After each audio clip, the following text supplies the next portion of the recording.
জোরে বলেন। সহজ, কিন্তু হাত তুলতে বললে পরে অনেকের হাত উঠবে না। তার কারণে সহজ কিতাব আল্লাহর কালাম কোরআন আমরা অনেকেই তেলাওয়াত করতে পারি না। আবার আমরা তারা একটু ধনী মানুষ, তারা ছেলেকে ডাক্তার বানাবার জন্যে জেনারেল শিক্ষায় শিক্ষিত করি। যারা একটু ধনী মানুষ ছেলেকে ইঞ্জিনিয়ার বানাবার জন্য চেষ্টা করি। আর যে ছেলেটা লক্ষ্মীটারি দেড় বেটারি, পড়ে গেলে উঠতে পারে না, নাম রাখছে হিম্মত আলী, চোখে কম দেখে, নাম রাখছে নজর আলী, জানে যে এই ছেলের মেডিকেলে চাকরি হবে না, এই ছেলে ইঞ্জিনিয়ার হবে না, এই ছেলেকে দিব মাদ্রাসায় লিল্লা বোর্ডিংয়ে, যে কয়দিন খেয়ে বাঁচে, মরে গেলে আপদ বিদায়। এই জন্যে মাদ্রাসা শিক্ষার এই অবস্থা, ঠিক কি নজরে বলেন। মেডিকেলে ভর্তি হতে কমপক্ষে 11 লক্ষ টাকা লাগে। মেডিকেলে ভর্তি হতে কমপক্ষে 11 লক্ষ টাকা লাগে। মাদ্রাসায় ভর্তি হতে 11 লক্ষ টাকা যদি লাগতো, তাহলে আমার মতো রুহুল আমিনকে, নাসির উদ্দিনের মতো আলেমকে, শরীফুল ইসলামের মতো আলেমকে মানুষ খুঁজে বেড়াতো ঘুষ দেওয়ার জন্যে। যদি জাহান্নামে রাখা হয় আর জাহান্নাম থেকে বের করে যদি বলা হয় তুমি কি দুনিয়ার সুখী মানুষ নও, তো বলা হয়েছে 1 সেকেন্ড জাহান্নামের তীব্রতা, জাহান্নামের ভয়াবহতা, জাহান্নামের আযাব অনুভব করার কারণে সে যে পৃথিবীর সবচাইতে সুখী লোক ছিল এটা মুহূর্তের মধ্যে ভুলে যাবে। আল্লাহ তাআলা সেই জাহান্নাম থেকে আমাদেরকে নাজাত দান করুন, জোরে বলেন আমিন। আমি রুহুল আমিন যেমন বক্তব্য দিচ্ছি, আপনারা তন্ময় হয়ে বক্তব্য যেমন শুনতেছেন, একদিন আল্লাহ নবী বক্তব্য দিচ্ছিলেন, সাহাবায়ে কেরামের উপসে ভরা ভিড়, পিছনে বসার মতো কোনো জায়গা নাই। জারির ইবনে আব্দুল্লাহ দাঁড়িয়ে গেলেন। আল্লাহ নবী জারিরকে ইশারা করলেন, জারির আমার কাছে আসো। জারির নবীজির কাছে এসে দাঁড়িয়ে গেল। আল্লাহর নবী তার শরীরের চাদরটা বালির মধ্যে বিছিয়ে দিল আর বলল, ইজলিস, জারির বসো। জারির বলে, ইয়া রাসূলুল্লাহ, ইয়া হাবিবাল্লাহ, আপনার চাদরে বসা আমার জন্য বেয়াদবি। নবীজি ডাক দিয়ে বলে, জারির, একটা কথা সব সময় মনে রাখবা, একটা কথা সব সময় স্মরণ রাখবা, আমার চাদরের চাইতে কোরআনের মর্যাদা অনেক অনেক বেশি।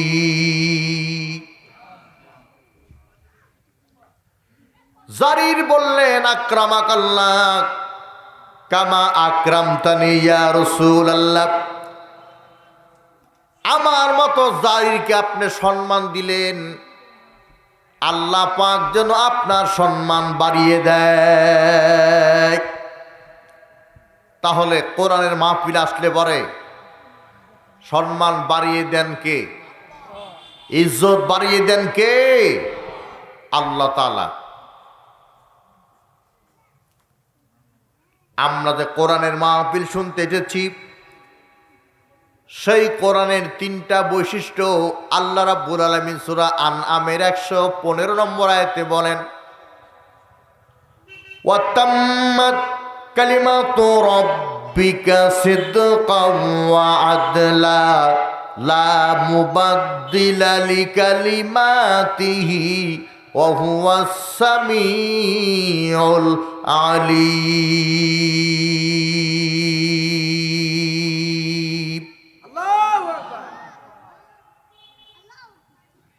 মাশাআল্লাহ, খুব খুশি হলাম।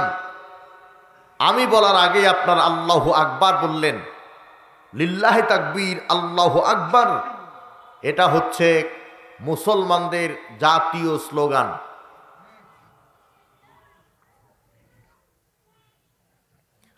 মাননীয় প্রধানমন্ত্রী মহোদয় ফিলিস্তিনের পক্ষে কথা বলেছেন, ঠিক না বা ঠিক? যেটা সত্য সেটা বলতেই হবে। হিটলার বলেন, আমি 60 লক্ষ ইয়াহুদিকে হত্যা করেছি, আর 10 লক্ষ ইয়াহুদিকে আমি জিন্দা রেখেছি। আমি ইচ্ছা করলে পরে ওই 10 লক্ষ ইয়াহুদিকে হত্যা করতে পারতাম, কিন্তু হত্যা এই জন্য করি নাই আগামী প্রজন্ম যেন হারে হারে টের পায় ইহুদিরা কত বড় হারামজাদা। আজকে তারা হারামি করতে গিয়ে মুসলমানদের প্রথম কেবলা, যেই কেবলার দিকে মুখ করে নবীজি 17 মাস নামাজ পড়েছেন, যেই বাইতুল মুকাদ্দাসে প্রত্যেকটা নবীকে মুসল্লি বানায়া নবীজি ইমাম হয়ে নামাজ পড়েছেন, সেই বাইতুল মুকাদ্দাসের দিকে ইয়াহুদি হায়নাদের চোখ পড়েছে। আল্লাহ রাব্বুল আলামিন বলেন, লাতাজিদান্না আশাদ্দান নাস আদাওয়াতান লিল্লাযীনা আমানুল ইয়াহুদ ওয়াল্লাযীনা আশরাকু। ওই ইমানদারেরা সদা সর্বদা মনে রাখবা, ইহুদি আর মুশরিকেরা হচ্ছে এই মুসলমানদের সবচাইতে বড় শত্রু। একটা ছন্দ মনে রাখবেন, সেই ছন্দ হলো, হাড্ডি কোনো দিনই হয় না গোস্ত, ইহুদি খ্রিস্টান কোনো দিনই হবে না আমাদের দোস্ত। অথচ আমাদের উঠা বসা, আমাদের চলাফেরা, আমাদের লেনদেন, আমাদের সব কিছু মুসলমান বাদ দিয়ে ইহুদি, নাস্তিক, মুরতাদ, তাগুত, স্বৈরাচার, জালিম, খোদাদ্রোহী তাদেরই সাথে কথা বলেন, ঠিক কিনা? কোরআনের বৈশিষ্ট্য 3টা। কয়টা? 3টা। 1 নাম্বার, ওয়াতাম্মাত কালিমাতু রাব্বিকা সিদকা। কোরআনের সব কথা হলো সত্য কথা, এর মধ্যে কোনো মিথ্যা কথা আছে কি? ওমান আসদাকু মিনাল্লাহি কিলা ওমান আহসানু মিনাল্লাহি হাদিসা। আকাশের নিচে জমিনের উপরে আল্লাহর চাইতে সত্য কথা আর কারো হতে পারে না। আল্লাহ রাব্বুল আলামিন বলেন, এই কোরআনের 2 নাম্বার বৈশিষ্ট্য হলো আদলা। কোরআনে আছে ন্যায় বিচার, কোরআনের ন্যায় বিচার কোরআনে আছে, কিন্তু কোরআনের 100% আইন পৃথিবীর কোনো দেশে নাই। আমরা যদি বলে আল্লাহ কোরআন নাজিল করেছো কেন, আল্লাহ পাক জবাব দিচ্ছেন, লিতাহকুমা বাইনান নাসি বিমা আরাকাল্লাহ।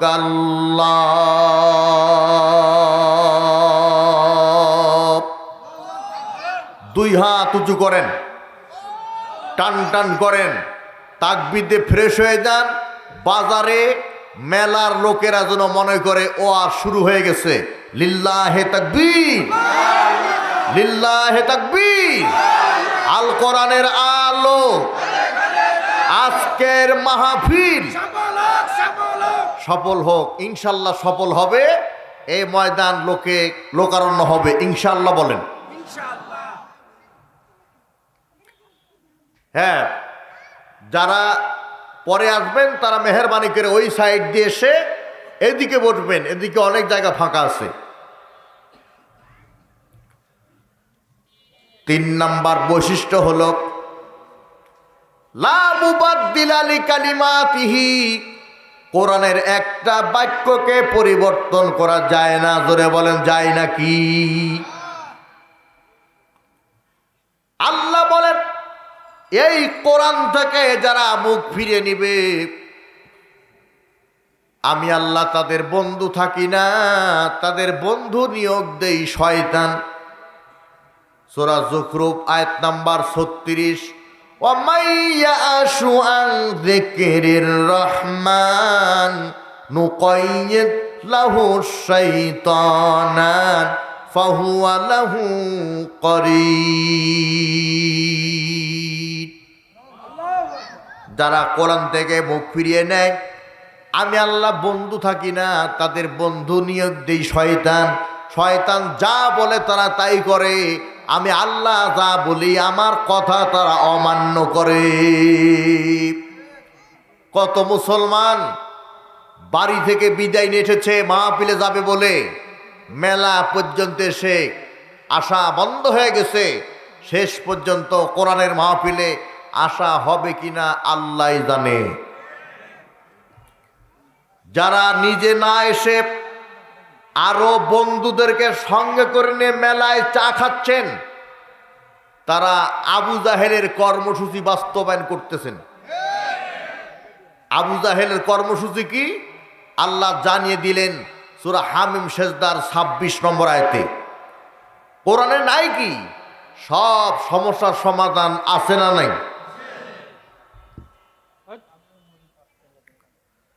সব সমস্যার সমাধান আছে কোরআনে। এই কথা আল্লাহ কোথায় বললেন? সূরা নাহলের 89 নং আয়াতে। কোরআনের আয়াত একটু বেশি বলার চেষ্টা করতেছি, কারণ কি জানেন? এটা কোরআনের মাহফিল। কোরআনের আয়াত না বললে পারে মাহফিলের হক আদায় হবে না।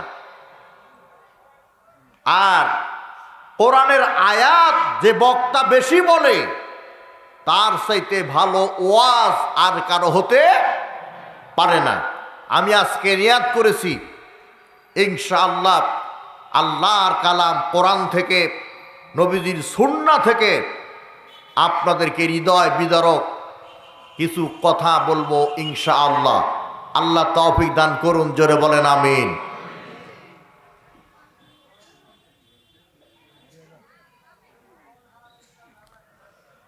আল্লাহ রাব্বুল আলামিন বলেন, ওয়ানাজ্জালনা আলাইকাল কিতাবা তিবয়ানান লিকুল্লি শাই ওয়া হুদাও ওয়া রাহমাতাও ওয়া বুশরা লিল মুসলিমিন।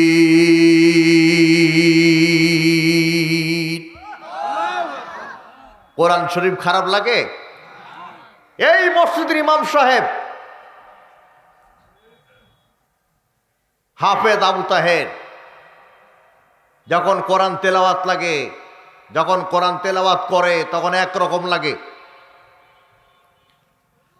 আমি রুহুল আমিন যখন কোরআন তেলাওয়াত করি আর এক রকম লাগে। এই কোরআনের তেলাওয়াত করে বিশ্ব চ্যাম্পিয়ন হয়েছে নাজমুস সাকিব। এই কোরআনের তেলাওয়াত করে বিশ্ব চ্যাম্পিয়ন হয়েছে জাকারিয়া, ফজল রাব্বি আদেল, আব্দুল্লাহ, রাহাত, তাকরিব। তারা যখন তেলাওয়াত করে অন্যরকম লাগে। জীবনে ভালো কাজ বলতে একটাও করিনি। একটা ভালো কাজ যদি করে থাকি তাহলে বাবা মা শ্বশুর সহ হজে গিয়েছিলাম।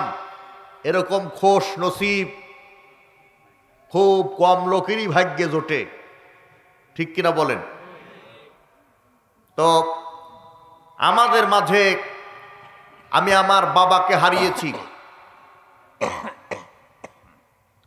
শ্বশুর মহোদয় সভাপতি জীবিত, আর আমার মা আজকের মাহফিলের শ্রোতা, পর্দার অন্তরালে ওয়াজ শুনতেছেন। আলহামদুলিল্লাহ বলেন।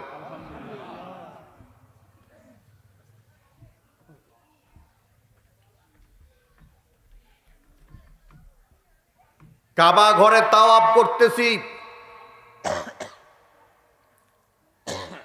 চতুর্থ তাওয়াফে আমার আব্বা ডেকে বলতেছে রুহুল আমিন দাঁড়াও।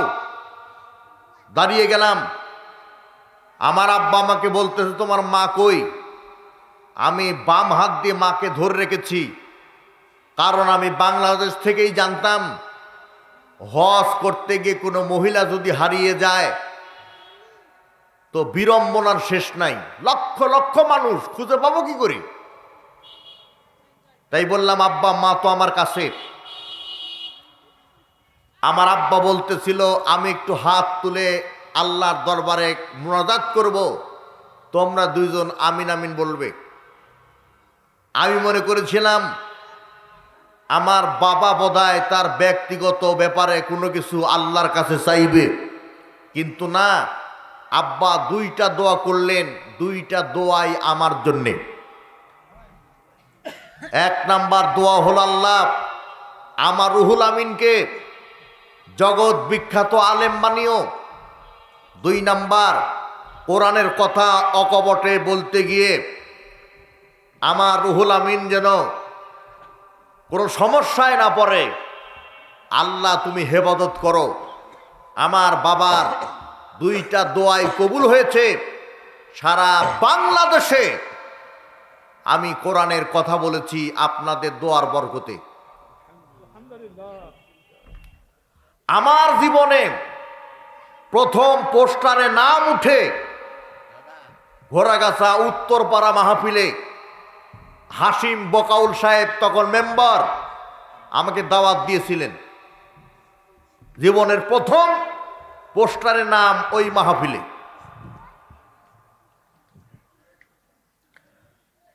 আপনারা জানেন আল্লাহর মেহেরবানিতে ভারতে গিয়েও আমি কয়েকটা মাহফিল করেছি। ভারত থেকে মাহফিল করে আমি যখন চাঁপাইনবাবগঞ্জে উঠলাম, দেখি আমার পরিচিত এক ব্যক্তি। আমি আমার আবেগটাকে বুঝাবার জন্য বললাম, চাচা আমি তো ইন্ডিয়ায় গিয়েছিলাম ওয়াজ করতে। চাচা আমাকে বুকে জড়িয়ে ধরে বলতেছে, বাবা আমি দোয়া করি আল্লাহ তোমাকে ইন্ডিয়ায় যাওয়ার তৌফিক দান করুন। দেখছেন কি কায়দায় দোয়া! ভারত আর ইন্ডিয়া এর মধ্যে কোনো পার্থক্য আছে কি? বাংলা আর ইংরেজি। আমার শ্বশুর সাক্ষী, আরাফার দিন আমি অসুস্থ,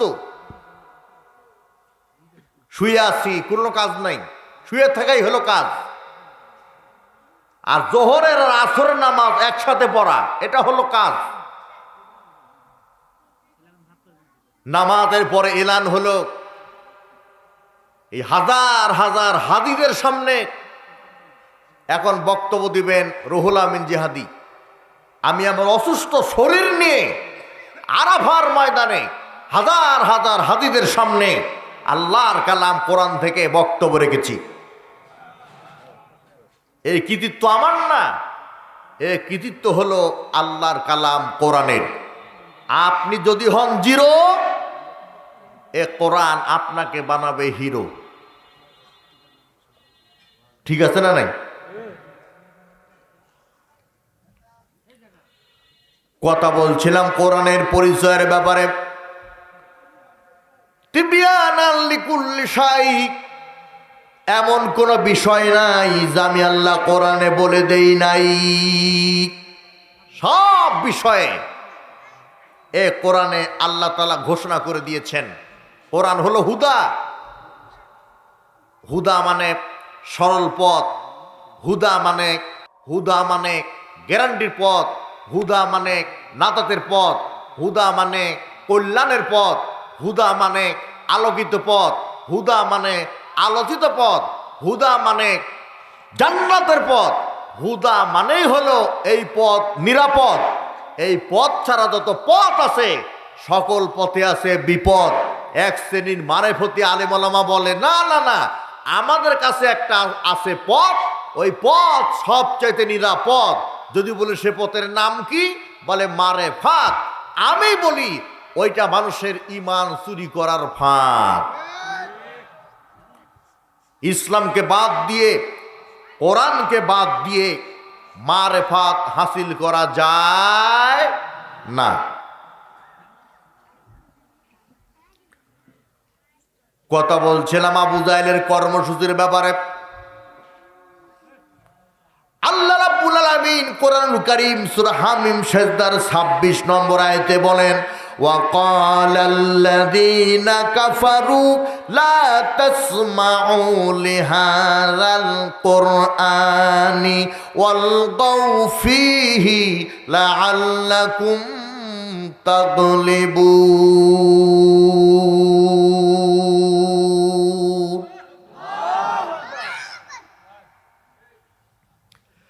কাফেরদের কর্মসূচি ছিল কোরআন নিজেরা শুনবো না, অন্যকে শুনতে দেব না। হই হই করো, রই রই করো, হট্টগোল করো, গ্যাঞ্জাম করো, নাচ গান বাজনা করো, যাতে আমরাই বিজয়ী হই। যারা মাহফিলে না এসে বন্ধু বান্ধব নিয়ে চাষটলে মিলে আছে, তারা আবু জাহেলের অনুপস্থিতিতে আবু জাহেলের কর্মসূচি বাস্তবায়ন করতেছে। এই জন্যে শ্বশুর এলাকার মাহফিল, জামাইকে একটু ভদ্রই হতে হবে, ঠিক কিনা? এই জন্যে অন্তরের অন্তরস্থল থেকে ভালোবাসা উজাড় করে দরদ মাখা কণ্ঠে আহ্বান জানাচ্ছি, মেলাতে রাস্তাঘাটে অযথা বিশৃঙ্খলা না করে মেহেরবানি করে আল্লাহর হস্তে কোরআনের মাহফিলে বসে যান। আল্লাহ আমার ভাইদেরকে, বাবাদেরকে আসার তৌফিক দান করুন, জোরে বলেন আমিন।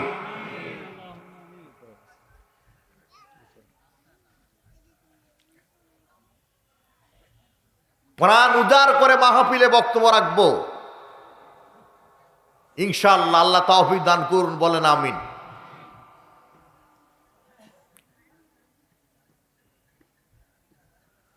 স্বাস্থ্যবান একটা ছেলে গেছে ডাক্তারের কাছে। ডাক্তারকে বলতেছে, ডাক্তার সাহেব, আমার ওজন দিন দিন বাড়তেছে, ওজন কমবে কিভাবে, এরকম কিছু ঔষধ লিখে দেন। ডাক্তার স্বাস্থ্যবান এই ছেলেকে পরীক্ষা নিরীক্ষা করে একটা প্রেসক্রিপশন করে দিল। স্বাস্থ্যবান ছেলে প্রেসক্রিপশনটা সাথে নিয়ে ডিসপেন্সারিতে গেল। তো ঔষধ বিক্রেতা বলতেছে, ডাক্তার তো কোনো ঔষধ লেখে নাই, কিছু নিয়মাবলী লিখেছে। কি নিয়মাবলী? ডাক্তার লিখেছে সকালে 2টা রুটি, দুপুরে 2টা রুটি, রাত্রে 2টা রুটি, বাস আপনার খাওয়া দাওয়া ছুটি। বলেন কি, 500 টাকা ভিজিট নিল, কোন ওষুধ লিখলো না, দেন প্রেসক্রিপশন সঙ্গে করে নিয়ে ডাক্তারের কাছে গিয়ে বলো, ডাক্তার সাহেব 500 টাকা ভিজিট নিলেন, কোনো ওষুধ লিখলেন না, কারণ কি? ডাক্তার বলতেছে, আপনার কোনো অসুখই নাই, আপনার অসুখ হলো মুখের। আপনি সকালে 2টা রুটি খাবেন, দুপুরে 2টা রুটি খাবেন, রাত্রে 2টা রুটি খাবেন। স্বাস্থ্যবান ছেলে বলতেছে, ডাক্তার সাহেব সকালে 2টা রুটি খাবো, দুপুরে 2টা রুটি খাবো, রাত্রে 2টা রুটি খাবো। এটা ভাত খাওয়ার আগে না পরে? আপনারা বলেন, এর স্বাস্থ্য কোনোদিন কমবে? তাই আল্লাহ রাব্বুল আলামিন, আপনাদের মুখে দেখেছি আমি হাসি, আপনাদের দেখে আমি হয়েছি খুশি। আল্লাহ পাক যেন করেন আমাদের জান্নাতবাসী। এই কথাটা আল্লাহ বললেন সূরা বনী ইসরাইল আয়াত নাম্বার 82। আয়াত নাম্বার কত? ওয়ানুনাজ্জিলু মিনাল কুরআনি মা হুয়া শিফাউন ওয়া রাহমাতুল লিল মুমিনিন।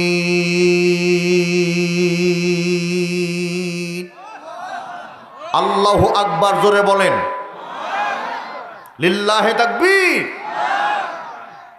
মানুষ এই সাইডে কেন আসতে চায় না, আমার তো বুঝে আসে না। আপনারা একটু মেহেরবানি করে চেপে বসেন না ভাই, আপনারা চেপে বসেন, এই সাইডটা ফাঁকা করেন, এই সাইডটা ফাঁকা করেন। যারা পরে আসবে তারা এই সাইডে বসবে। একটু মেহেরবানি করে ওঠেন, জি একটু মেহেরবানি করেন। দোস্ত ভালো, হ্যাঁ খুব দ্রুত করেন। আর মহব্বতে জিকির করেন লা ইলাহা ইল্লাল্লাহ, জোরে লা ইলাহা।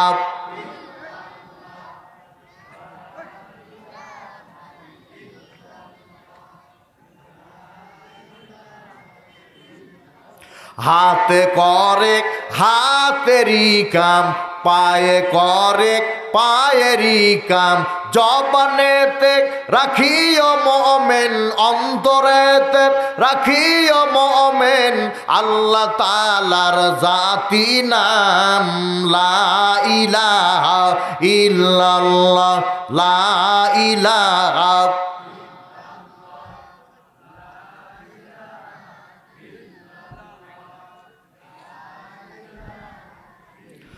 লা ইলাহা ইল্লাল্লাহু মুহাম্মাদুর রাসূলুল্লাহ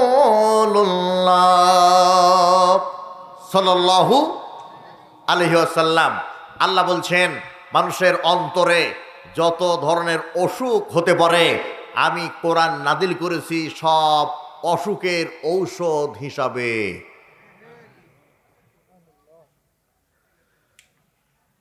কিন্তু আমার দেশে কিছু লোক আছে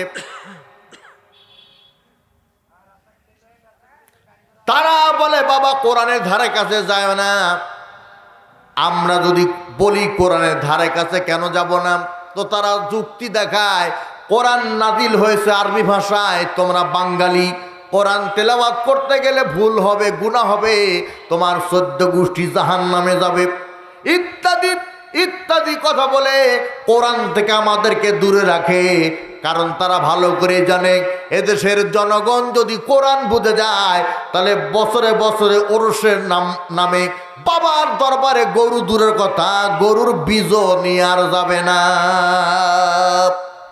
এখন কোরআন বুঝা কঠিন না সহজ, এই জবাব দিবেন কে?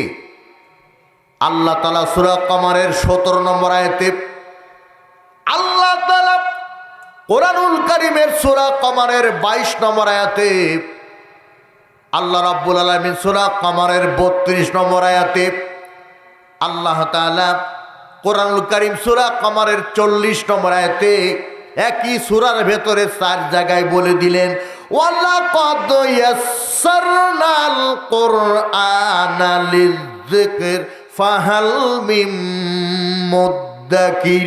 সহজ থেকে সহজতর অবস্থায় কোরআন নাজিল করেছি, তোমাদের মধ্যে এমন কেউ আছো নাকি আল্লাহর কালাম কোরআন থেকে উপদেশ গ্রহণ করবে?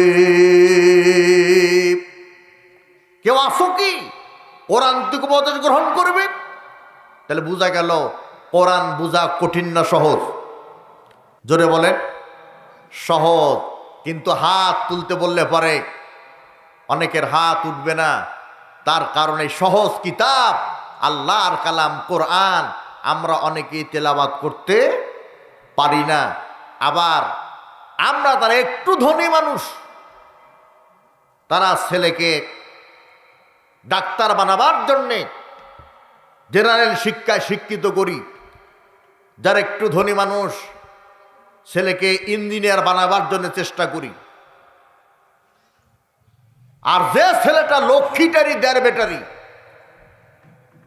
পড়ে গেলে উঠতে পারে না, নাম রাখছে হিম্মত আলী, চোখে কম দেখে, নাম রাখছে নজর আলী, জানে যে এই ছেলের মেডিকেলে চাকরি হবে না, এই ছেলে ইঞ্জিনিয়ার হবে না, এই ছেলেকে দিব মাদ্রাসায় লিল্লা বোর্ডিংয়ে, যে কয়দিন খেয়ে বাঁচে, মরে গেলে আপদ বিদায়। এই জন্যে মাদ্রাসা শিক্ষার এই অবস্থা, ঠিক কি নজরে বলেন? মেডিকেলে ভর্তি হতে কমপক্ষে 11 লক্ষ টাকা লাগে। মেডিকেলে ভর্তি হতে কমপক্ষে 11 লক্ষ টাকা লাগে। মাদ্রাসায় ভর্তি হতে 11 লক্ষ টাকা যদি লাগতো তাহলে আমার মতো রুহুল আমিনকে,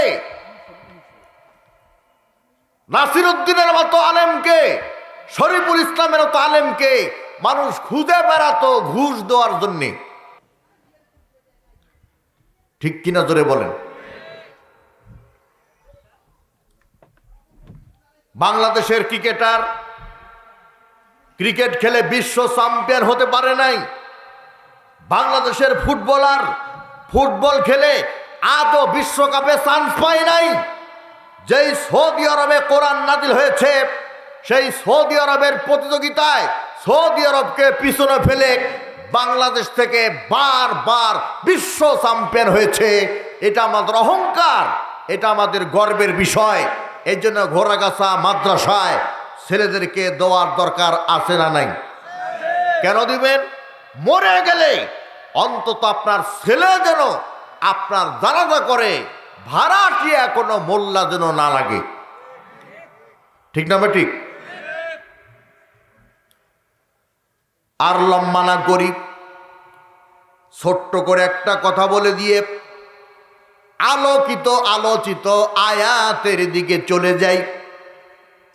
আল্লাহ রাব্বুল আলামিন সূরা ইউনূসের 58 নম্বর আয়াতে বলেন, কুল বিফাদলিল্লাহি ওয়া বিরহমাতিহি ফাবিযালিকা ফালইফরাহু হুয়া খায়রুল ইয়াজমাউন।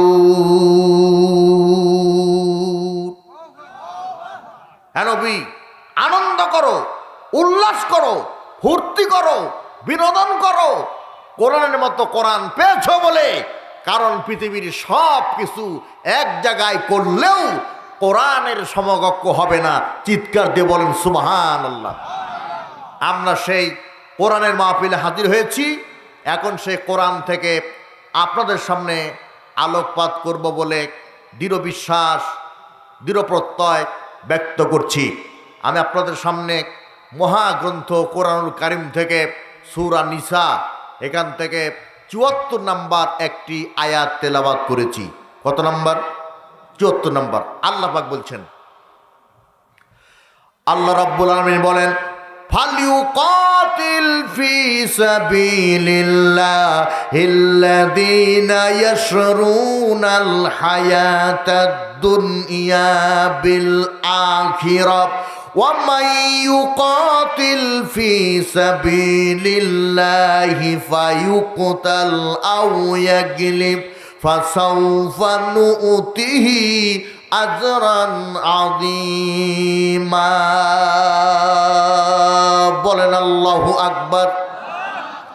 আল্লাহ বলেন, দুনিয়ার জীবনটাকে তুচ্ছ মনে করে যারা পরকালকে প্রাধান্য দেয়, যারা নাকি দুনিয়ার জীবনের বিনিময়ে আখিরাতকে ক্রয় করে নেয়, আর আল্লাহর পথে লড়াই করে, সংগ্রাম করে, জিহাদ করে, আন্দোলন করে, জীবিত হয় অথবা মৃত হয়, বিজয় হয় অথবা বিদিত হয়, উভয় অবস্থায় আমি আল্লাহর কাছে আছে উত্তম প্রতিদান। জোরে বলেন সুবহানাল্লাহ।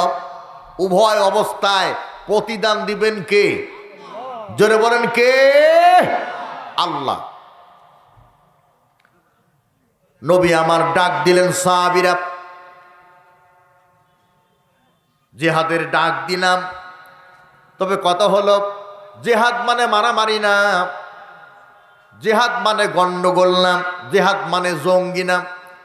জিহাদের অর্থ বোঝা রাখবে। জিহাদ মানে হলো আমি আমার একটা ছেলেকে মাদ্রাসায় পড়ায়া আলেম বানাবো, আমি আমার একটা মেয়েকে মাদ্রাসায় পড়ায়া হাফেজা বানাবো। এই যে প্রাণান্তকর প্রচেষ্টা করা, এর আরবি নাম হলো জিহাদ। আগামী ফজর থেকে আর নামাজ কাজা করব না, এই যে চেষ্টা করা, এর আরবি নাম হলো জিহাদ। আমি কোরআনের পক্ষে ছিলাম না, আজকে কোরআনের মাহফিল আলোচনা করে, আলোচনা শুনে কোরআনের পক্ষ ছাড়ব না। এই যে প্রাণান্তকর প্রচেষ্টা করা, এর আরবি নাম হলো জিহাদ।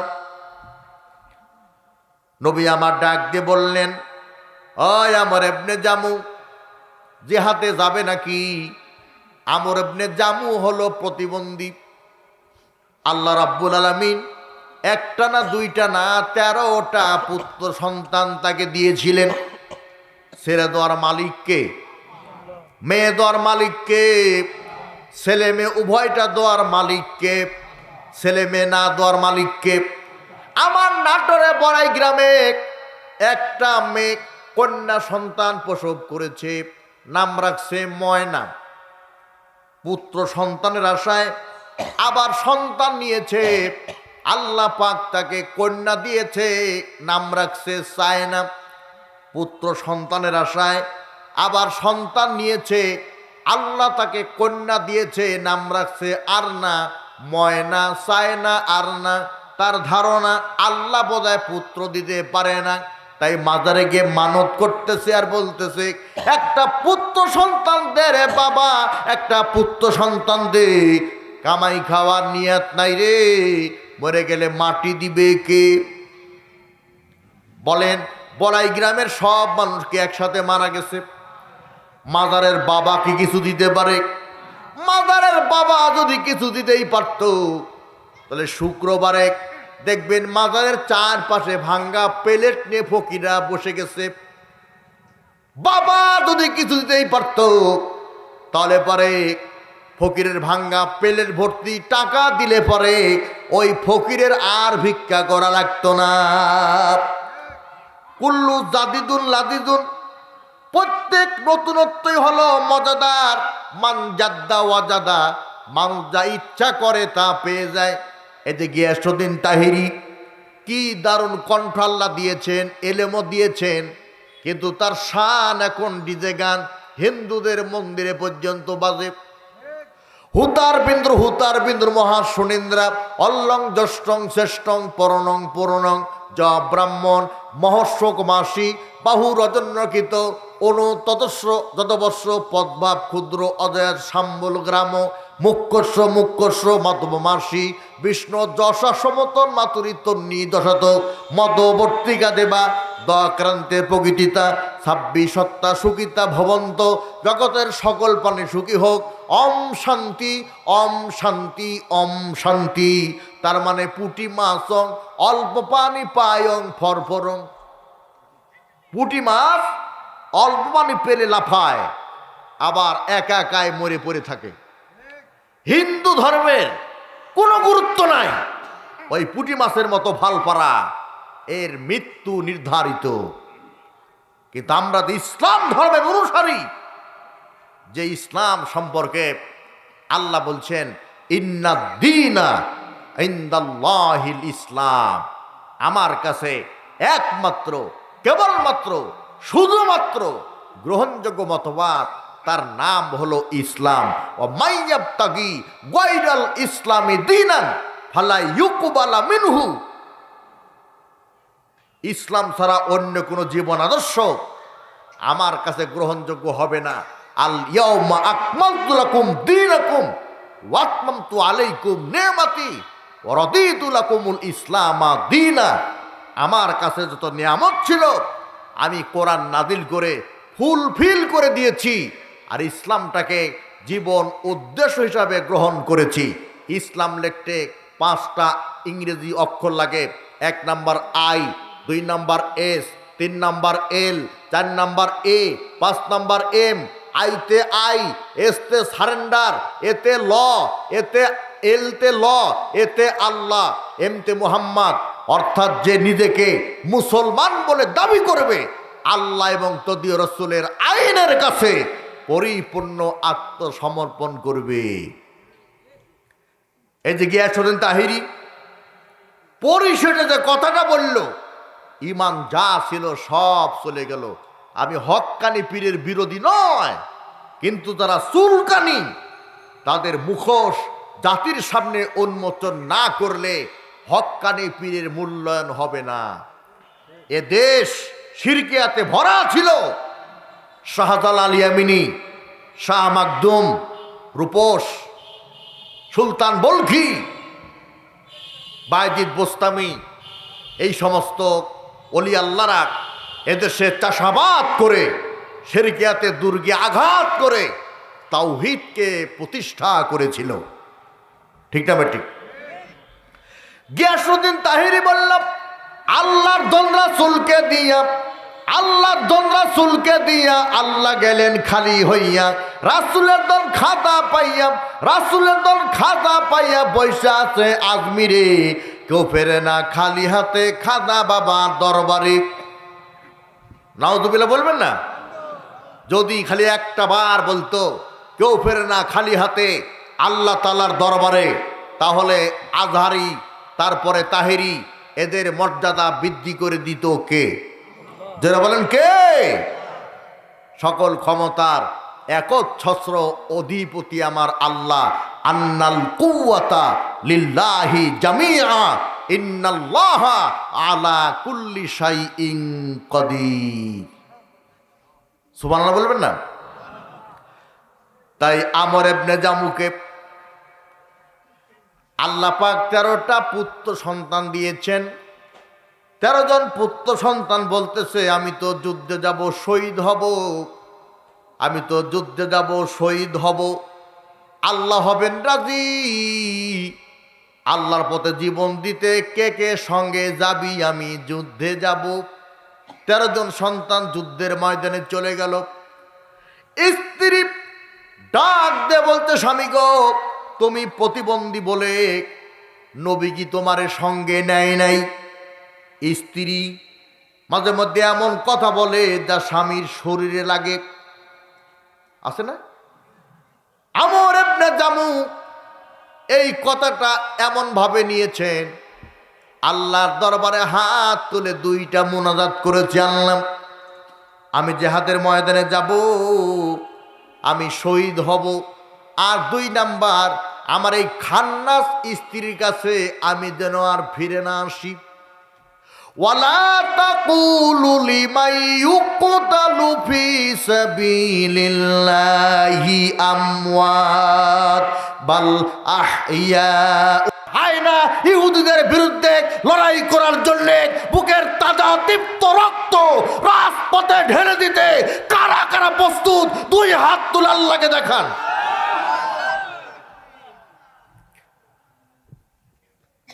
আল্লাহ হাতগুলি কবুল করুন, জোরে বলেন আমিন, জোরে বলেন আমিন। কোন রাজনৈতিক কথা বলেছি?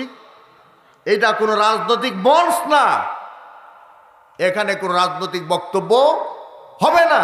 তার কারণ হলো কোরআনের বক্তব্য দিয়েই তো শেষ করা যাবে না। যাবে কি? যাবে না। ছেলের অসুখ, বাবা গেছে ডাক্তারের কাছে নিয়ে, ডাক্তার সাহেব আমার ছেলের একটু চিকিৎসা করে দেন, ছেলের তো অসুখ ভালো হয় না। ডাক্তার সাহেব বলতেছে আপনি তো ছেলের পিতা, আমি যে ওষুধ দিলাম ওষুধটা একেবারে তিতা, তিতা ট্যাবলেট যদি না খায় অসুখ ভালো হবে না। এখন বলেন তো, ছোট্ট ছোট্ট ছেলে মেয়ে সহজে কি তিতা ট্যাবলেট খেতে চায়? চায় না। ট্যাবলেট খায় না, অসুখও ভালো হয় না। ডাক্তারের কাছে ছেলেকে আবার নেওয়া হয়েছে। ডাক্তার সাহেব ছেলের তো অসুখ ভালো হয় না, ওষুধই তো খায় না। ডাক্তার সাহেব বলল নিসা বাজার থেকে, মৌসাক থেকে, শিলা মিষ্টি ভান্ডার থেকে, নবরূপ থেকে একটা রসগোল্লা কিনে রসগোল্লার ভেতরে ট্যাবলেটটা দিয়ে ছেলেকে খাওয়াবেন, তাও ছেলের অসুখ ভালো হবে। নিচা বাজার থেকে একটা রসগোল্লা কিনে ভিতরে ট্যাবলেটটা দিয়ে ছেলেকে বলছে খাও বাবা খাও। ছেলে বলতেছে বাবা খাবার পরে তো পানি লাগবে, পানি নিয়ে আসেন। বাবা গেছে পানি আনতে, এরই ফাঁকে ছেলে টোটাল রসগোল্লা খেয়ে ফেলেছে। বাবা তো বেজায় খুশি, এই ছেলে রসগোল্লা খাইছো? বলে খাইছি। খাইছো? বলে খাইছি। রসগোল্লার মধ্যে একটা বিচি ছিল, ফেলে দিয়েছি। আপনারা বলেন জিন্দেগিতে অসুখ ভালো হবে কি? আমরা আল্লাহর কালাম কোরআনটাকে ঠিক ওইভাবে মানতেছি, যেটা নরম সেটা মানতেছি, যেটা গরম সেটা মানতেছি না বলে আমাদের অন্তরে, আমাদের পরিবারে, আমাদের সমাজে, আমাদের রাষ্ট্রে, আমাদের বিশ্বে যত অসুখ, এটা আজও ভালো হয় না। কথা ঠিক আছে না? আল্লাহ মানা করি।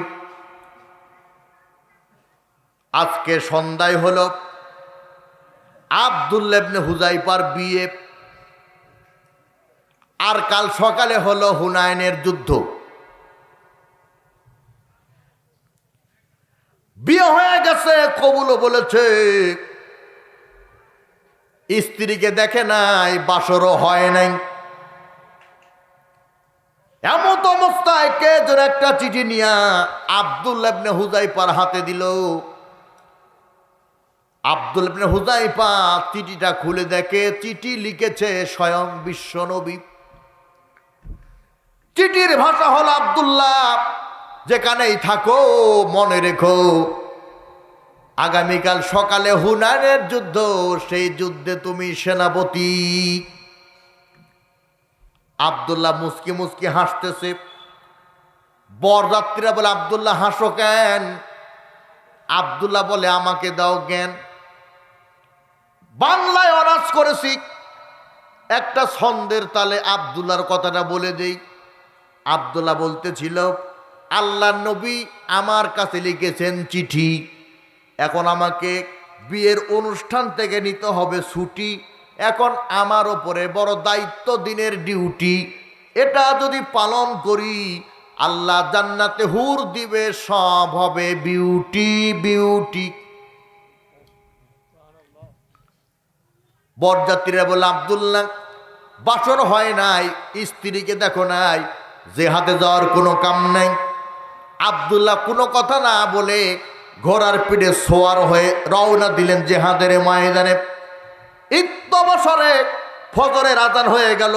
হাইয়ালাস সালাহ, কাম টু দ্য প্রেয়ার, হাইয়ালাল ফালাহ, কাম টু দ্য সাকসেস। এসো নামাজের দিকে, নামাজের দিকে আসলেই তোমার কল্যাণ হবে, তোমার কপাল খুলে যাবে। ওই ব্যক্তির চাইতে ভালো আহ্বান কার হতে পারে? যে ব্যক্তি দৈনিক 5 বার আল্লাহর দিকে মানুষকে ডাকে, সে হলো মুয়াজ্জিন।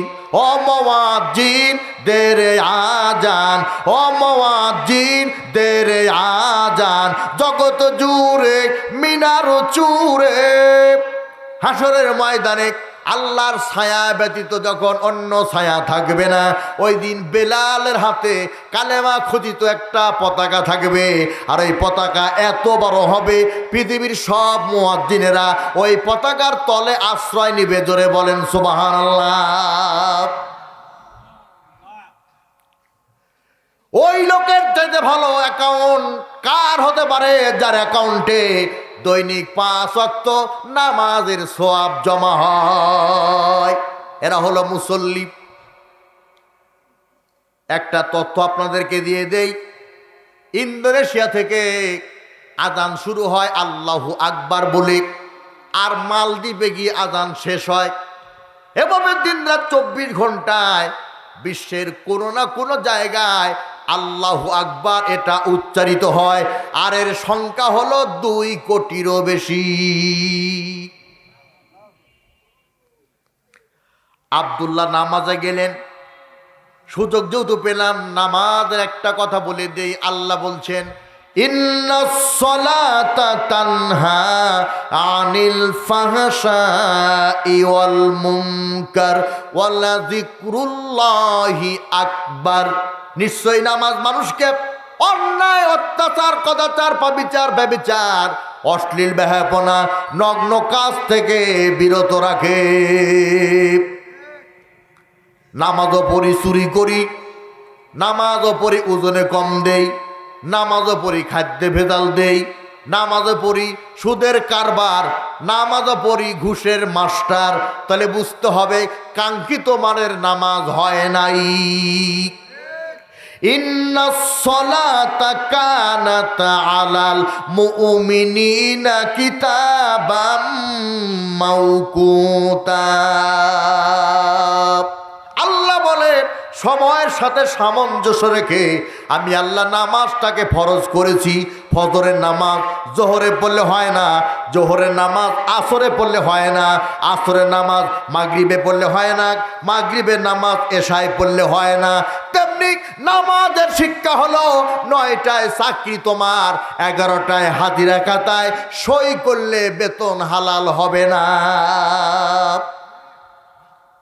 আমরা নামাজ পড়ি, আল্লাহু আকবার বলে তাকবীরে তারিমাবাদী, হাঁটুর নিচে মশা ভন ভন করতেছে, এখনো পায়ে পড়ে নাই, কামড়ে দেয় নাই, নিয়ে ছেড়ে দিয়ে আগে মশা মারি। কথা বলেন? এই যে আমার শ্বশুর বাবাদি সাক্ষী, সৌদি আরবের লোকের ভাষা হলো আরবি। আব্দুর রহমান সুদাই সাহেব নামাজ পড়ায়, নামাজে সূরা পড়ে আর কাঁদে। তার কারণ কি? ওই সূরার অর্থ বুঝে। আর বাংলাদেশের ইমাম সাহেব সূরা পড়ে, মুসল্লিরা পিছনে হাসে। তার মানে সূরার অর্থ ইমামও বুঝে না, মুসল্লিও বুঝে না। 40 বছর ধরে নামাজ পড়তেছে মুসল্লি। একদিন চিন্তা করে ইমাম সাহেবকে বলছি, ইমাম সাহেব রুকু থেকে উঠেই বলেন সামি আল্লাহু লিমান হামিদা। হামিদা কার মেয়ে, বাড়ি কোথায়? এখন ইমাম সাহেব বলতেছে 6 মাস হলে বেতন বাকি, আমার মাথা গরম। এই হামিদার বাড়ি কোথায়, কার মেয়ে, আমিও জানি না। কত কথা বলবো।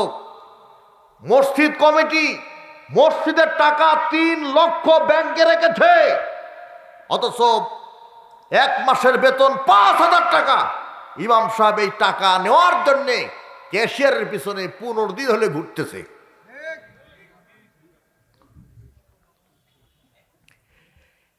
একজন ইমাম যদি অটো চালায় তাহলে প্রত্যেক দিন কমপক্ষে 500 টাকা ইনকাম করবে। 500 টাকা ইনকাম করলে পারে মাসে 15,000 টাকা হয়। ইমামের মর্যাদা কি এত কম যে একটা অটোওয়ালার সমান সম্মান আপনি দিবেন না? আজও পর্যন্ত এই ঘোড়াগাছা থেকে শুরু করে নাটোর পৌরসভায়, ছাতনি ইউনিয়নে কোনো মসজিদের ইমামের বেতন 15,000 টাকা হয় নাই। ইংরেজি পড়ায় ছেলেকে 15 দিনে মাস, সকাল বিকাল নাস্তা রেডি, মাঝে মধ্যে না গেলে অসুবিধা নাই। অঙ্ক পড়ায় টিচার 15 দিনের মাস, 6,000 টাকা বেতন, মাঝে মধ্যে যায় মাঝে মধ্যে যায় না, নাস্তা রেডি। কেবলমাত্র আমার ছেলেকে, আপনার ছেলেকে আরবি পড়ায় যে হুজুর, তার বেতন মাত্র 300, তা আবার 6 মাসের বাকি। যতদিন পর্যন্ত এই কোরআনকে মূল্যায়ন না করবেন ততদিন পর্যন্ত আপনার মূল্যায়ন হবে না। সময় সংক্ষেপ ভাইজান, সামনের দিকে গিয়ে যাই। আব্দুল্লাহ ইবনে হুযাইফা নামাজ পড়লে নবীর ইমামতিতে, নামাজের পরে নবীজি সাহাবীর দিকে তাকাইয়া তালিম তালকিন দিলেন জেহাদের। আব্দুল্লাহ জেহাদের স্পিড বেড়ে গেল, ঘোড়ার পিঠে সওয়ার হয়ে জেহাদে যাবে। এমত অবস্থায় কে যেন আর একটা চিঠি দিয়েছে। আব্দুল্লাহ ইবনে হুযাইফা চিঠি পড়ে দেখে চিঠি লিখেছে তার স্ত্রী। চিঠির ভাষা হলো, স্বামী গো, তুমি আমাকে বিয়ে করেছো, আমি তোমাকে বিয়ে করেছি, তুমি আমাকে কবুল বলেছো, আমি তোমাকে কবুল বলেছি, তুমি আমাকে দেখো নাই, আমি তোমাকে দেখি নাই। চিঠি পাওয়া মাত্র জেহাদে যাওয়ার দরকার নাই, তোমাকে আমি আমার পাশে চাই। হযরত আব্দুল্লাহ কিং কর্তব্য বিমূঢ় হয়ে গেল। একদিকে নবীর চিঠি, জিহাদের সেনাপতি, আর একদিকে স্ত্রীর চিঠি নিতে বলতেছে ছুটি, এখন আমি কোন দিকে নেই গতি। এমত অবস্থায় নবীজি মসজিদ থেকে বেরিয়ে এলেন। আব্দুল্লাহ চেহারা রুক্ষ দেখে বললাম, আব্দুল্লাহ নিশ্চয়ই টেনশন করতেছো। বলে হুজুর, 2টা চিঠি, আপনার চিঠি জেহাদের সেনাপতি, স্ত্রীর চিঠি নিতে বলতেছে জেহাদ থেকে ছুটি, এখন আমি কোন দিকে যাই? আল্লাহর নবী লম্বা বক্তব্য দিলেন না, শুধু একটা হাদিসের ইবারত বললেন, লা ইউমিনু আহাদুকুম হাত্তা আকুনা হাব্বা ইলাই মিন ওয়ালিদিহি ওয়া ওয়ালাদিহি ওয়ান নাসি আজমাইন। সঙ্গে সঙ্গে আব্দুল্লাহ হাদিসের মানে বুঝে নিলেন, বুঝতে পারলেন আমাকে জেহাদের ময়দানে যাওয়া লাগবে। ঘোড়ার পিঠে সোয়ার হয়ে আব্দুল্লাহ জিহাদের ময়দানে যাবে। এমত অবস্থায় নবী আমার ডাক দিয়ে বলে, আব্দুল্লাহ আমি তোমাকে রুখসত দিলাম, ও আব্দুল্লাহ আমি তোমাকে অনুমতি দিয়ে দিলাম, যাও যাও যাও, বাড়িতে গিয়া স্ত্রীর কাছ থেকে বিদায় নিয়ে আসো। ঘোড়াটা ঘুরিয়ে বাড়ি গিয়ে আব্দুল্লাহ স্ত্রীকে সালাম দিলেন, স্ত্রী সালামের জবাব নিলেন। স্ত্রী বলতেছে, স্বামী গো আমার গুরুত্ব বেশি নাকি জিহাদের গুরুত্ব বেশি? হযরতে আব্দুল্লাহ আল্লাহর কালাম কোরআনের দিকে তাকালেন, কোরআন জবাব দিল সূরা নিসার ৭৪ নম্বর আয়াতে। সূরার নাম কি? আয়াত নম্বর কত? ফালিউকাতিল ফি সাবিলিল্লাহি লাযিনা ইয়াশরুনাল হায়াতাদ দুনিয়া বিল আখিরাহ ওয়া মান ইউকাতিল ফি সাবিলিল্লাহি ফায়ুকতাল আও ইয়াগলিব ফাসাউফা নুতিহি আজরান আযীমা।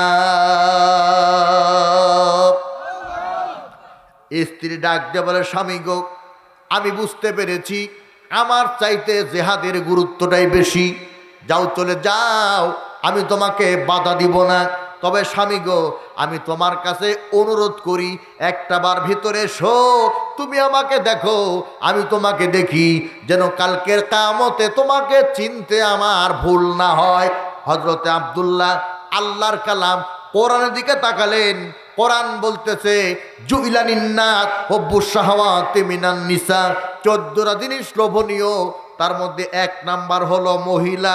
নারী হলো তেঁতুলের মতো, গাছের ডালে অসংখ্য তেঁতুল ধরে আছে, ওই তেঁতুল দেখে জিহ্বাতে পানি আসে না। সামান্য তেঁতুল ছিলে সামনে ধরলে 80 বছরের চাচারও জিহ্বাতে পানি থাকে না। আমি আমার মা বোনদেরকে বলি, ও মা বোন কলার দিকে তাকাও, কলার দিকে। একটা কলা যখন পর্দায় থাকে কলার বাজার মূল্য 6 টাকা, 8 টাকা, 10 টাকা। আবার ওই কলা যখন পর্দা ছাড়া থাকে আটা না দিয়ে কেউ নেয় না, বরং সেই কলার ওপরে মাছি পড়ে, চরিত্রহীন লুচ্চা। একই কায়দায় যদি পর্দায় চলো এদেশের বকাটে যুবক তোমাকে সম্মান করে খালাম্মা বলবে, আর যদি পর্দা ছাড়া চলো তাহলে পরে 80 বছরের চাচাও রিস্ক নিয়ে মিস কল মারবে। ঘোড়াগাছার মাহফিলের মা বোনদেরকে বলে দেই, ও মা বোন ডাবের দিকে তাকাও, ডাবের দিকে। একটা ডাব তার বাজার মূল্য 60 টাকা, 80 টাকা, 100 টাকা। আবার এই ডাব যখন কয়েকদিনের ব্যবধানে নারিকেলে পরিণত হয় তখন 100 টাকা দিয়ে 1 জোড়া পাওয়া যায়। ও নারী, আজকে জীবন আছে বলে, যৌবন আছে বলে যেমন কুড়ি তেমন সাজে রাস্তায় বেরিও না। মনে রেখো কয়েক বছরের ব্যবধানে নারিকেলের মতো পরিণত হতে তোমার বেশি দেরি লাগবে না। 5 হাত শরীর, 5 হাত শরীর আর 13 হাত শাড়ি, লজ্জাস্থান ঢাকে না, এরকম আছে বহু নারী। 3টা জিনিস খুবই মারাত্মক। 1 নাম্বার নদীর ধারে বাড়ি, 2 নাম্বার ব্রেক ছাড়া গাড়ি, আর 3 নাম্বার পর্দা ছাড়া নারী। এরপরে ন্যাং ভাঙ্গা, ঠ্যাং ভাঙ্গা, ঠেঙ্গা মারা, আশা নিরাশা দুরাশা। কোনো পুরুষকে দেয় না টাকা, কারণ জানে পুরুষকে দিলে টাকা কিস্তি না দিয়ে চলে যাবে ঢাকা। নারীকে যদি দেয় ঋণ, কিস্তির টাকার জন্য খুলে দিবে কানে রিং চালের টিন। নারী যখন টাকা পেল, মুই কি হলু রে, নারী স্লোগান চেঞ্জ করলো, এক দেহ এক প্রাণ, যাকে খুশি তাকে করব দান। হাই নারীর অবদান, এজন্য পদে পদে অপমান।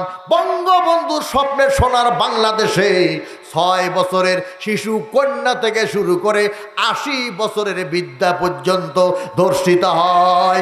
ও করোনা ফিক বুয়ুতি কুন্না ওয়ালা তাবাররাজনা তাবাররুজাল জাহিলিয়াতিল উলা। বলেন আল্লাহু আকবার। নারী হলো মোমবাতির মতো, মোমবাতিকে আগুনের কাছে নিয়ে গেলে আগুন যেভাবে মোমবাতিকে জ্বালায় ছাই বানায় দেয়, যত বড় আলেম হন, যত বড় পীর হন, আর যত বড় বুজুর্গ হন না কেন, নারীর খপ্পরে পড়ে গেলে ইমানটা পুরায়া জিরো বানায়া দেয়। তাই আব্দুল্লাহ ডাক দিয়ে বলছে, স্ত্রী তোমার মধ্যে আছে লালনা, তোমার মধ্যে আছে ছলনা, আমি তোমার কাছে যাব না, কারণ তোমার কাছে গেলে আমার জেহাদে যাওয়া হবে না। স্ত্রী ডাক দিয়ে বলছে, স্বামী গো, আমি তোমাকে জেহাদে যেতে বারণ করব না, আমাকে দেখতেও বলবো না, তবে তুমি একটু দাঁড়াও, আমি এক গ্লাস শরবত তৈরি করে তোমাকে পান করাবো। হযরত আব্দুল্লাহ বলেন, স্ত্রী দুনিয়ার ঠাটকেলার শরবত খাওয়াবার জন্য আমাকে বিলম্ব করাবা না, সানন্দে আমাকে বিদায় দিয়ে দাও, কালকে জান্নাতের সিঁড়িতে তোমার সঙ্গে আমার দেখা হবে, আর হুরেরা জান্নাতে শরবত পান করাবে। বীর বিক্রমে লড়াই করে আব্দুল্লাহ ইবনে হুযায়ফা অনেক মানুষকে জাহান্নামে পৌঁছাই দিলেন। সম্মিলিত কাফির বেঈমান আব্দুল্লাহকে অ্যাটাক করলো, আব্দুল্লাহ শহীদ হয়ে গেল। নবীজির কাছে খবর গেল, নবী আমার আব্দুল্লাহকে উরর উপরে নিলেন আর বললেন, সাহাবীরা রে, তোমাদের লড়াই করা আর আমার আব্দুল্লাহ লড়াই করা এক জিনিস না, কারণ তোমরা বিয়ে করেছো, তোমাদের বাসর হয়েছে, তোমাদের সন্তান সন্তানাদি হয়েছে, তোমরা বিয়ের মজা বুঝেছো, আর আমার আব্দুল্লাহর বাসর পর্যন্ত হয় নাই। নবী আমার ডাক দেবার, আব্দুল্লাহ আল্লাহর দ্বীনের জন্য আজকে জীবন দিলে রে, আমি নবী ওয়াদা দিলাম কালকের কিয়ামতে তোমাকে সঙ্গে না নিয়ে একা জান্নাতে যাব না। নবী আমার সাহাবীদের বলেন, ও সাহাবীরা, দুনিয়াতে থেকে জান্নাতি কোনো ব্যক্তি দেখতে চাও নাকি? সাহাবাই কেরাম বলল, জান্নাতি ব্যক্তি কে না দেখতে চায়? আল্লাহ নবী বললেন, ফাল ইয়ানজুর ইলা হাদা, তাকাও আমার আব্দুল্লাহর দিকে, আমার আব্দুল্লাহ টাটকা জান্নাতি। এই জন্য মনটা নরম করে দেন। কোরআনের মাদ্রাসার মাহফিল, কাদের বাবা নাই একটু হাত তুলেন, বাবা মারা গেছে কাদের একটু হাত তুলেন। আমিও রুহুল আমিন নিজের বাবাকে নিজ কাঁধে বহন করে কবর রেখেছি। আল্লাহ যেন আমার বাবা সহ আপনাদের বাবাকে মাফ করে দেন, জোরে বলেন আমিন। এ দুনিয়ায় জনম দুঃখিনী মা কার না একটু হাত তুলেন। ছোট্ট একটা অক্ষর মা, আল্লাহ যেন দুনিয়ার মধু তার মধ্যে ঢেলে দিয়েছে। মা নামটি অতি মধুর, জেনে রেখো ভাই, মায়ের চেয়ে আপন জনা ত্রিভুবনে নাই। এই প্রচন্ড শীতের ভেতরে মাকে খুশি করার জন্য লক্ষ টাকা লাগে না রে। একটা চাদর কিনে মাকে দিয়ে বললে পারে, মা এটা তোমার জন্যে, মা চোখের পানি ছেড়ে দিবে। ও যুবক, এটা কোনো চোখের পানি না, এ পানি দিয়ে তোমার জাহান্নামের আগুন হারাম হয়ে যাবে। মাও নাই, বাপও নাই, কাদের একটু হাত তুলেন। ওগো আল্লাহ, মা বাপ হারিয়ে তোমার বান্দারা হাত তুলেছে, আল্লাহ মেহেরবানি করে মা বাবার কবর আযাব মাফ করে দাও। এখন যাদের মা নাই, যাদের বাবা নাই, যাদের মাও নাই বাবাও নাই, আমি রুহুল আমিন আপনাদের এলাকার সন্তান, আমি আপনাদের জামাই, মাদ্রাসার জন্য আপনাদের কাছে হাত বাড়াই দিলাম। কে আছেন 50,000 টাকা দিবেন, কে আছেন 20,000 টাকা দিবেন, কে আছেন গো 10,000 টাকা দিবেন, 5,000 টাকা দিবেন, 2,000 টাকা দিবেন, 1,000 টাকা দিবেন। দ্রুত করবেন, কারণ প্রধান মেহমানকে দিয়ে খালি ওয়াজি শুনব। মাশাআল্লাহ।